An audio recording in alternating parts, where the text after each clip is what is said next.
E pegue comigo a palavra de Deus em Mateus, capítulo 9. Enquanto você vai pegando a palavra de Deus, eu vou me apresentando. Meu nome é Marcelo, estou tanto na Renovação Carismática quanto na Igreja Católica há 7 anos e meio, beirando aí para 8 anos, por graça e bondade de Deus. Não gostava de igreja e nem simpatizava com aqueles que a frequentavam. Mas um dia Deus entrou na minha vida, entrou na minha história e fez nova todas as coisas. A partir de uma experiência, assim como num grupo de oração, qual o grupo de oração Gostou é o grupo de oração Jesus Te Ama, que se encontra, que se reúne todas as quintas-feiras. E um dia eu entrei naquele grupo de oração e a minha vida começou a nunca mais ser da mesma forma. E até hoje estou nesse processo de conversão, de mudança de vida, de buscar aquilo que é desejo e sonho da parte de Deus para a minha vida. E hoje o Senhor, na sua infinita bondade e misericórdia, me chamou para proclamar a sua santa palavra, que tem um grande poder sobre a minha vida e sobre a sua vida. A palavra de Deus, aquilo que Deus tem desejado nesta noite, fazer na minha vida e na sua vida, assim como é a passagem que nós vamos ler a respeito da vida de Mateus, assim como Deus operou e a vida de Mateus nunca mais foi a mesma, assim Deus quer operar, assim Deus quer trabalhar na minha vida e na sua vida, para que eu e você não saiamos daqui da mesma forma, não saiamos daqui do mesmo jeito, mas saiamos daqui com um propósito, diante de tantos caminhos que o mundo oferece, que saiamos daqui com um caminho proposto pelo chamado do Senhor, pela minha vida e pela sua vida, amém? Mateus capítulo 9. E a palavra do Senhor no versículo 9 também. O título da minha Bíblia é Vocação de Mateus e Esperança para os Pecadores. Amém? Na Bíblia Ave Maria está na página 1293.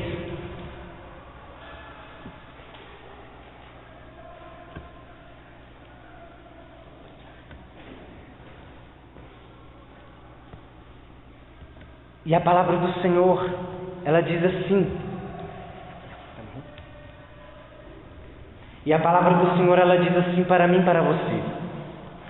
Partindo dali, Jesus viu um homem chamado Mateus, que estava sentado no posto do pagamento das taxas.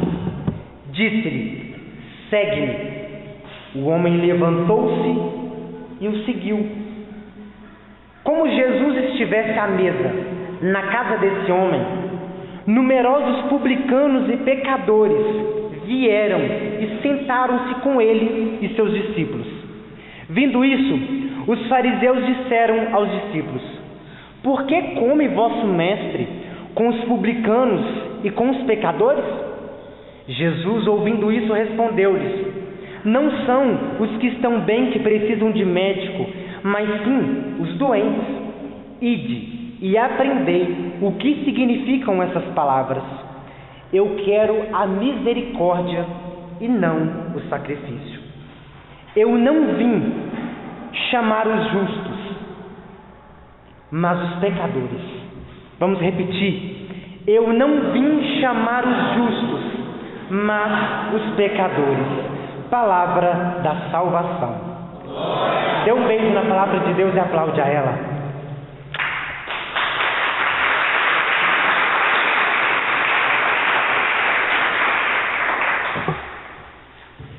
Irmãos, o tema, e é por isso que eu pedi para que vocês repetissem comigo, o tema desta pregação é: eu não vim chamar os justos, mas os pecadores. Irmãos, quando nós olhamos para a palavra de Deus, para as Sagradas Escrituras, nós vemos, a palavra ela nos fala que Jesus, no seu ministério, ele exerceu a partir de 3 anos aproximadamente.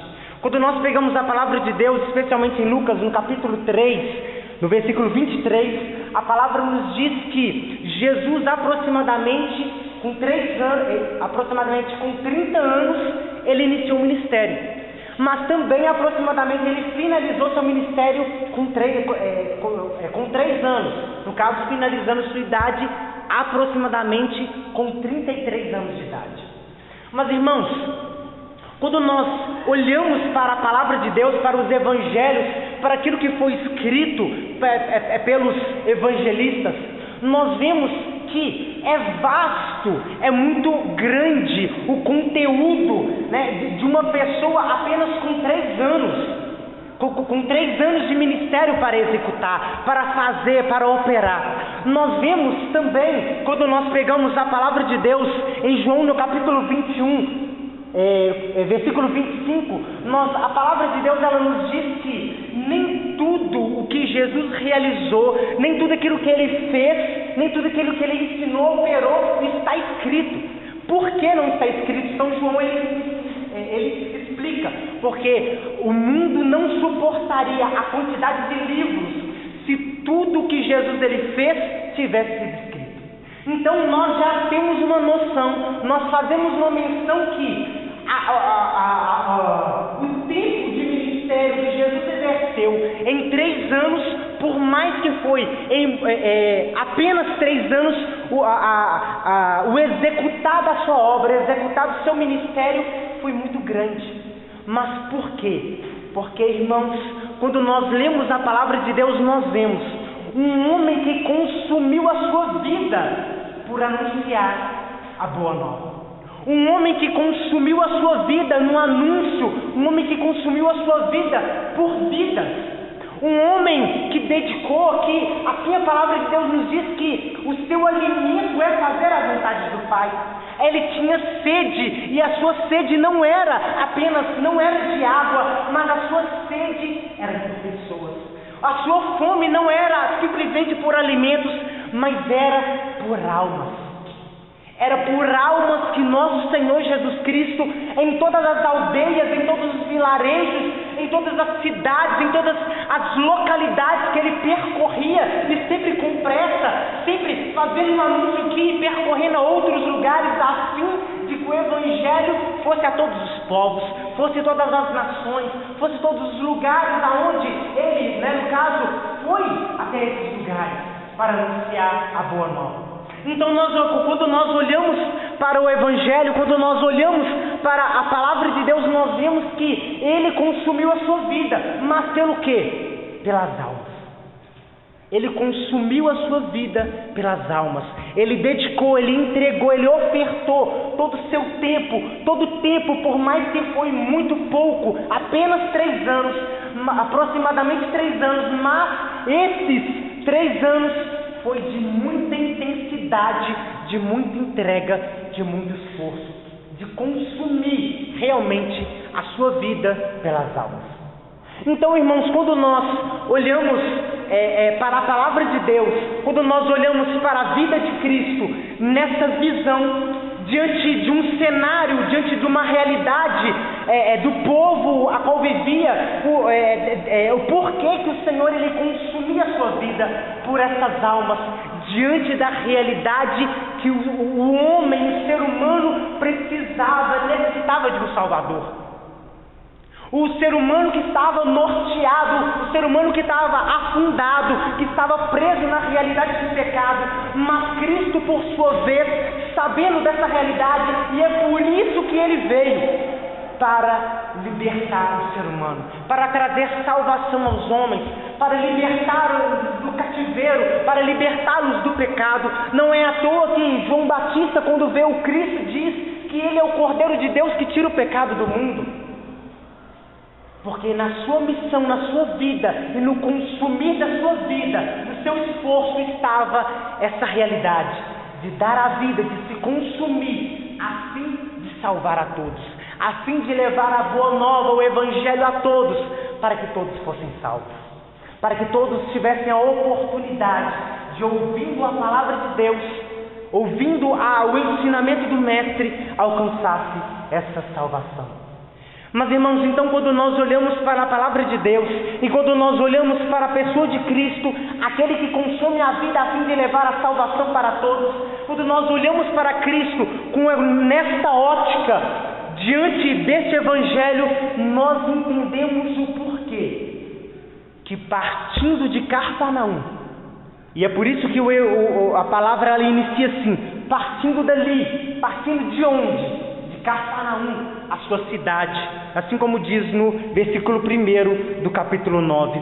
Mas partindo dali, partindo de Cafarnaum, Jesus viu um homem chamado Mateus. Viu um homem chamado Mateus, que estava sentado no posto do pagamento, ou na coletoria dos impostos, sendo que Mateus, filho de Alfeu, ele era publicano. Então, no caso, ele coletava impostos, ele fazia algo que era extremamente visto pelos judeus, algo injusto, porque era algo que oprimia o povo judeu.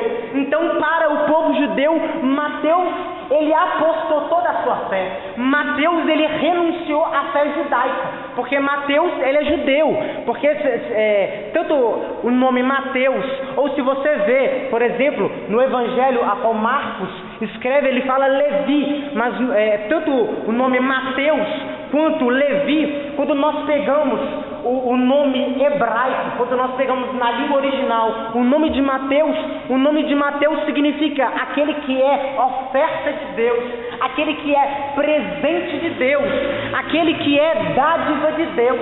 Mas aquele que é oferta de Deus, aquele que é dádiva de Deus, aquele que é um presente de Deus, desvirtuou no seu propósito de vida e foi totalmente ao contrário daquilo que era o seu próprio propósito, que era ser um presente de Deus.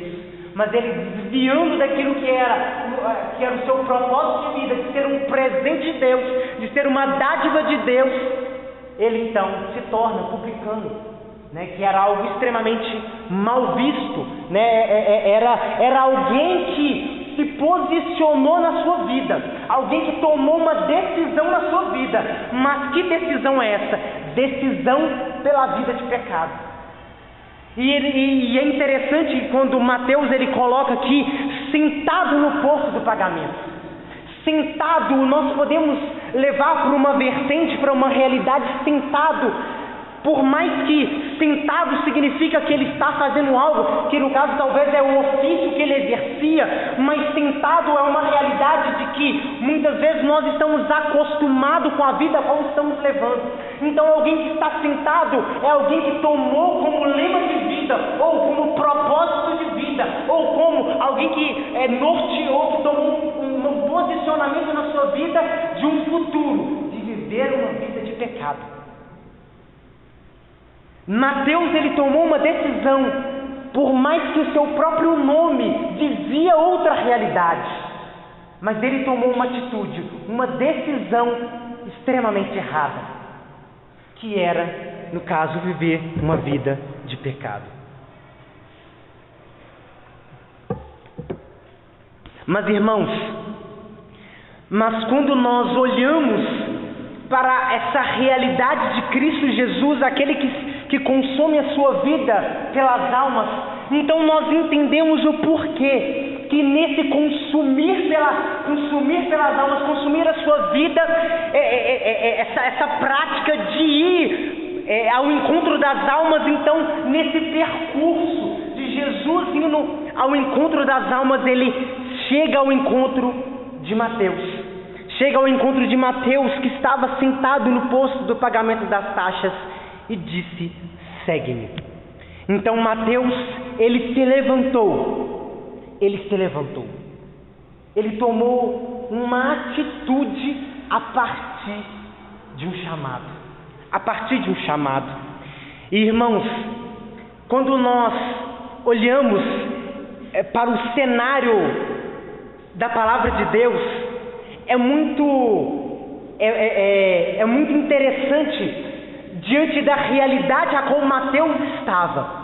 Um homem que tomou um posicionamento totalmente contrário daquilo que possivelmente era ao contrário daquilo que os pais dele viviam, porque os pais dele que colocaram o nome dele de Mateus, que é oferta, que é presente de Deus, um presente de Deus. Ele que tomou esse posicionamento, essa atitude de ir ao contrário do seu nome, mas ouvindo um chamado, ele se levantou. Por mais que nós não sabemos quanto tempo que ele estava aqui na coletoria de impostos, que ele estava levando essa vida de pecado, mas ele tomou um posicionamento que foi certeiro na sua vida. Nós não sabemos quanto tempo que ele teve, talvez remoendo a ideia no seu coração, talvez pensando, nossa, mas o que meu pai, o que minha mãe vai pensar se eu tomar esse posicionamento de pecado? Nós não sabemos quanto tempo que ele levou para tomar esse posicionamento e se tornar publicano, mas nós entendemos que ele teve uma oportunidade certeira, ele teve uma oportunidade de Cristo passar na vida dele e ele não perder a oportunidade do chamado. Nós não sabemos quanto tempo levou para ele trabalhar no seu coração, trabalhar na sua vida a fim de nortear a sua vida com um propósito de pecado. Mas a partir de uma oportunidade, ele tomou um posicionamento de aceitar a vida. Ou podemos dizer, nós não sabemos quanto tempo ele levou para trabalhar na sua vida a realidade de morte, porque o salário do pecado é a morte, mas nós entendemos que a partir de um chamado, e que chamado é esse? Não é nada e ninguém a não ser do Mestre. Mas quem é esse Mestre? É aquele que está consumindo a sua vida. Mas consumindo a sua vida pelo quê? Consumindo a sua vida pelas almas. Mas por que consumindo a sua vida pelas almas? Porque nele existe uma salvação. Mas, irmãos, existe uma realidade. Por mais que eu e você muitas vezes queremos desviar a nossa vida, desviar os nossos ouvidos, os nossos olhos da verdade, existe algo na nossa alma existe algo na nossa alma que clama pela presença de Deus. Por mais que tentemos encher a nossa vida, por mais que tentamos, com várias realidades que o mundo nos oferece, tentar trazer satisfação, tentar trazer preenchimento à nossa vida, a partir das experiências mundanas, daquilo que o mundo tem nos apresentado, por mais que nós tentemos, mas nós nunca ficaremos satisfeitos, porque existe um grito na nossa alma, existe uma dúvida na nossa alma, e essa dúvida só quem pode responder é Cristo. E esse clamor que existe na nossa alma, só quem pode escutar é Cristo. Mas é por isso que Cristo, no anseio e no desejo, no consumir da sua alma, ele passando pela realidade de Cafarnaum, ele foi até o centro de Jerusalém, onde se encontrava a coletoria dos impostos, e ele, ouvindo o clamor de uma alma, ele foi até o encontro de Mateus. Ele foi até o encontro de Mateus. Porque, irmãos, quando nós olhamos para Jesus e vimos essa disposição do Cristo que vai ao encontro das almas, a esse clamor pelas almas, esse clamor da alma de Mateus, e é o mesmo clamor de da minha alma, da sua alma, da alma de todo ser humano, nós entendemos, por mais que seja o último versículo que nós lemos, mas por mais que é o último versículo, mas é esse último versículo que foi o propósito, foi o porquê que Cristo entrou, saiu de Cafarnaum e foi até o encontro de Jerusalém, que é: eu não vim chamar os justos, mas os pecadores. Eu não sei, meu irmão, minha irmã, quais as realidades que eu sei as realidades que eu, Marcelo, muitas vezes tenho me encontrado, tenho me deparado com realidades de pecado, com realidades que o mundo tem apresentado, tem ensinado, tem semeado, mas, e diante dessa realidade, a palavra de Deus sempre nos orientando. Assim também, eu não sei qual é a realidade que você se encontra, qual é as realidades que o mundo tem te apresentado, ou que talvez diante da realidade de Mateus, ele que, assim como eu disse, nós não sabemos quanto tempo ele teve para determinar na sua vida uma realidade de morte, uma realidade de pecado. Eu não sei qual é a realidade que você se encontra, qual é a situação que você está.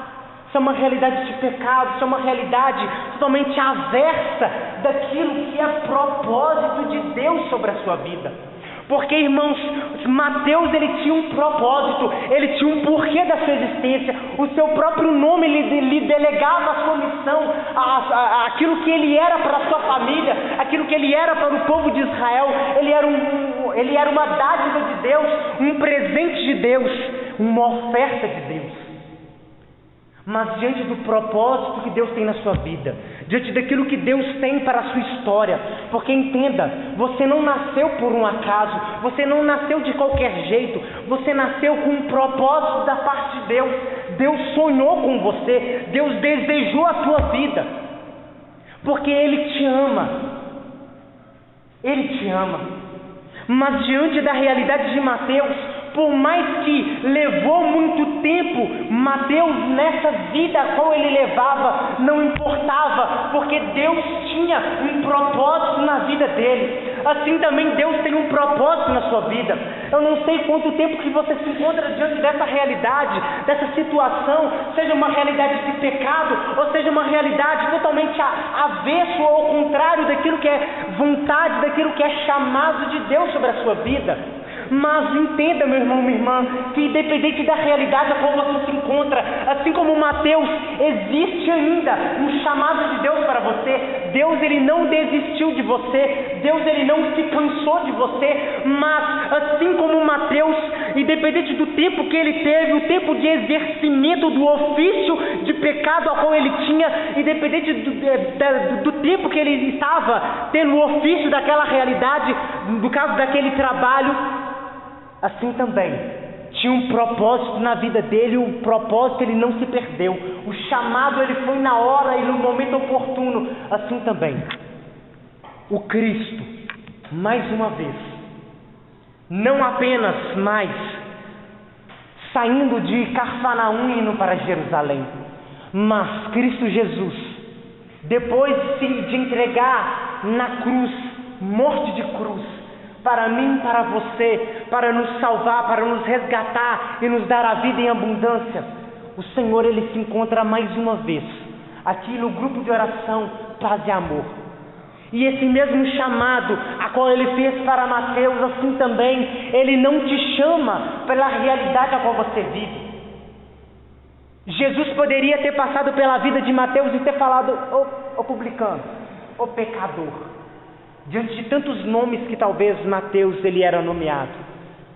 Mas Jesus o chama pelo nome, porque Deus sabe quem é você, Deus sabe qual é a tua identidade, independente às vezes, por mais que nós muitas vezes buscamos outros caminhos que não tem nada a ver com o propósito de Deus na nossa vida, por mais que nós perdemos a nossa identidade por causa de pecado, por mais que nós perdemos as nossas características, as nossas afeições, os nossos sonhos, os nossos propósitos na vida e no caminho de Deus, por mais que nós às vezes hoje nós não sonhamos mais tanto na presença de Deus como nós antigamente sonhávamos, desejávamos, ansiávamos nos átrios de Deus, na presença de Deus, por mais que vivemos essa realidade, Cristo conhece seu nome, Ele sabe quem é você.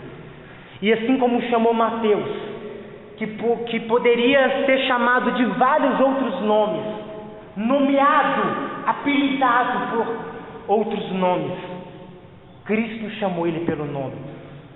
Assim também o Senhor, ele te chama pelo nome. E assim como Mateus, ele não veio chamar os justos, mas ele veio chamar os pecadores, eu e você.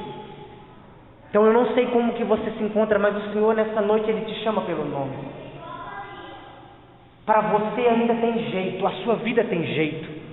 A palavra de Deus ela nos diz em 2 Coríntios no capítulo 5, versículo 17, que todo aquele que está em Cristo se torna uma nova criatura. Passou o que era velho e eis que tudo se faz novo. Talvez para você já não tem mais jeito, você perdeu a oportunidade. Não, para você às vezes as pessoas falam que não tem mais jeito. Não, para você tem jeito, porque existe ainda um propósito de Deus na sua vida, existe ainda no coração de Deus, existe no Senhor uma vida guardada para você, porque isso nos diz a palavra de Deus em Colossenses no capítulo 3, no versículo 3, a tua vida está escondida com Cristo em Deus. Então só basta eu e você, nós entregarmos a nossa vida ao Senhor.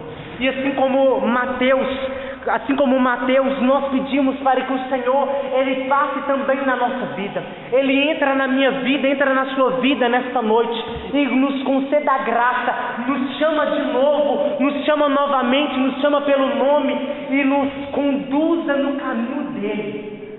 Porque isso é o que significa segue-me. Jesus está com os passos e nós seguimos os mesmos passos que Jesus. Isso significa seguir. Nas mesmas pegadas que Ele pisar, que Ele deixar, eu sigo atrás. Então eu quero te convidar nesta hora a você se levantar.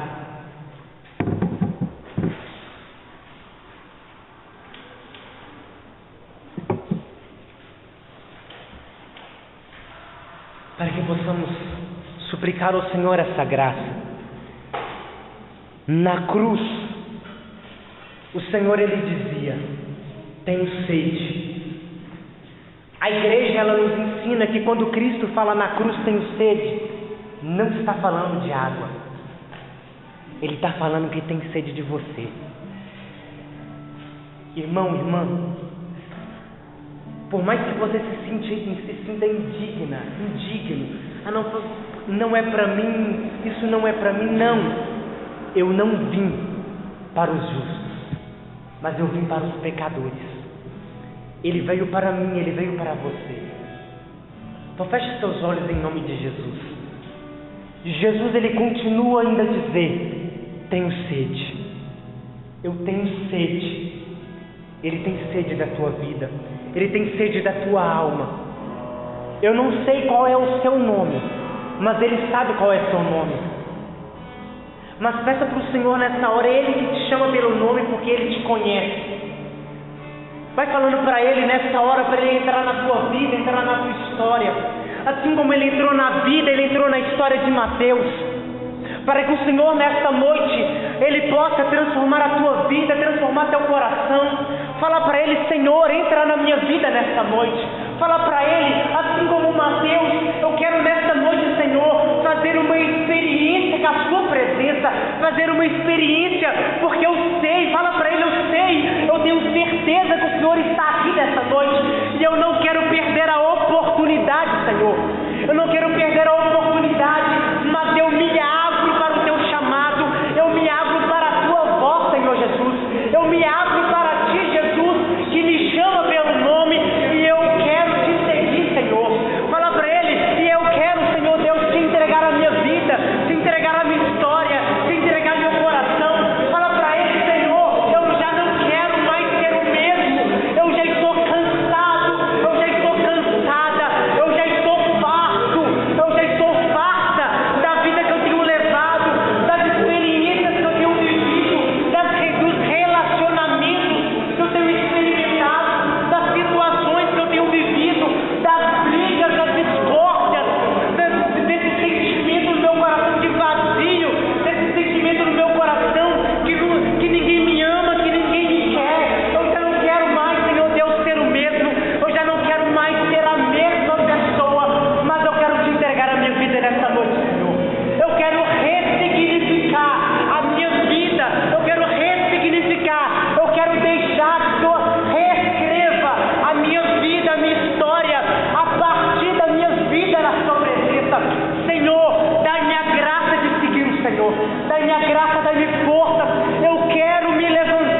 querer na minha vida, Senhor. Dai-me a graça, Senhor. Toma a minha vida, toma a minha história, toma meu coração, Senhor.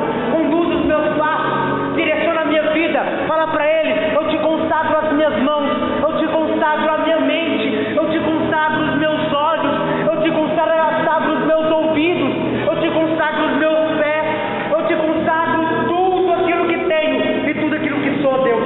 Sem reservas, eu quero ser todo teu, Deus. Toma a minha vida, toma a minha história, porque eu já não quero mais ser o mesmo, eu já não quero mais ser a mesma. Deixa a tua alma clamar pela presença do Salvador. Deixa a tua alma, porque o Senhor, Ele escuta a tua alma nessa noite, assim como Ele escutou a alma de Mateus na coletoria de impostos. Hoje o Senhor, Ele escuta o grito da tua alma, o clamor da tua alma, desejando salvação, desejando restauração, transformação de vida. Deixa Ele entrar na tua história, deixa Ele entrar na tua vida. Clama a presença de Deus como se fosse a última vez, a última oportunidade. Fala para Ele.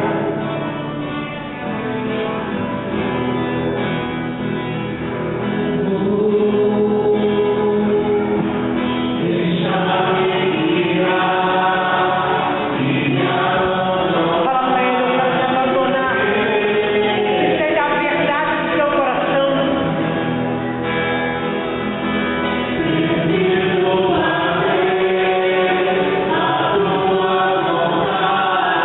Fala para Ele: sozinho eu não consigo, Deus. Dai-me força, dai-me a graça. Fala para Ele: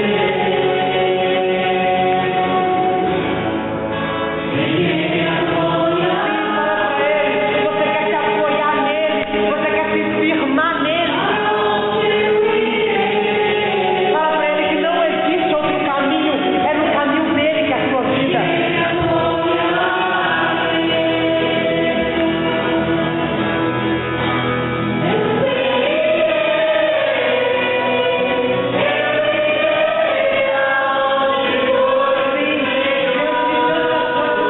Tem te apresentado.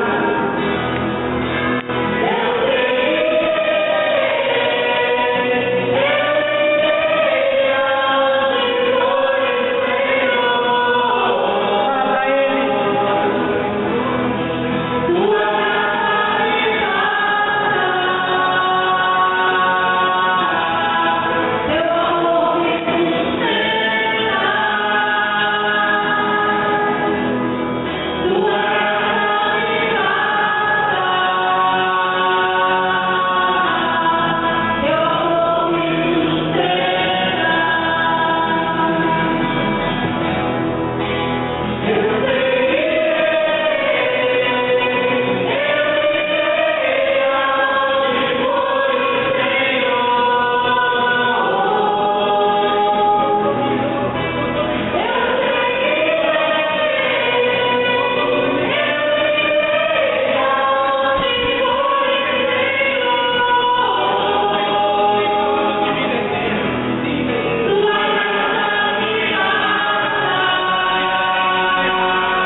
E com os olhos fechados, para finalizar, eu te pergunto: qual é seu nome? Qual é seu nome? Qual é seu nome? Qual é o seu nome? Jesus, Ele diz: segue-me, segue-me. E que você, com os olhos fechados, possa dizer, assim como nos disse a passagem, a palavra nos diz: o homem se levantou e o seguiu. Que você diga para você mesma: eu me levantarei. Repete: eu me levantarei e o seguirei. Eu seguirei.